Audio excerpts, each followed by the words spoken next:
Млекарницата Мики, која успешно обстојува на македонскиот пазар веќе 15 години, од неодамна е корисник на средства од европските фондови за развој на земјоделството, односно ИПАРД програмата.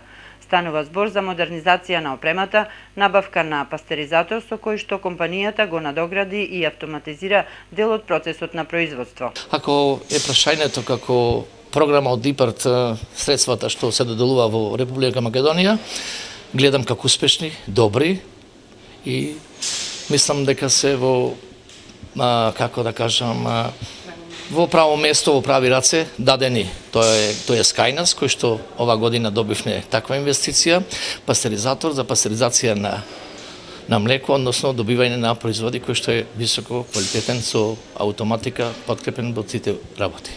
Првиот човек на Агенцијата за финансиска поддршка во земјоделството и руралниот развој, Вуковиќ, вели дека реализацијата на мерките од ИПАРД програмата се одвива според планираната динамика. Имаме едно поранешно искуство во однос на користењето на средствата кое во 2012 година кој доведе до раскинување на договор од известни административни причини. Значи првата инвестиција не се реализираше успешно, односно средствата не се исплатија. Меѓутоа и ми е драго што овој правен субјект не изгуби верба во средствата кои се во финансиската поддршка и во средствата кои се пласираат преку агенцијата на некој начин и што повторно се обиде со нова апликација која овој пат имаше успешна реализација. Значи ИПАРД програмата ги поддржува ваквите преработувачки капацитети не само во преработката на млеко, тука и месо и овошје и зеленчук и тука сме насочени и фокусот ни е на некој начин ставен бидејќи се работи за капацитети кои реално може да направат апсорбција во однос на ИПАРД програмата заради тоа што инвестициите се многу поголеми него од првата мерка каде што се корисници претежно индивидуални земјоделци.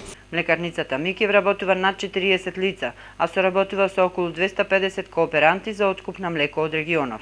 Широката палета од производи на разни видови сирење, јогурт и други млечни продукти, компанијата ги пласира во трговската мрежа во земјава.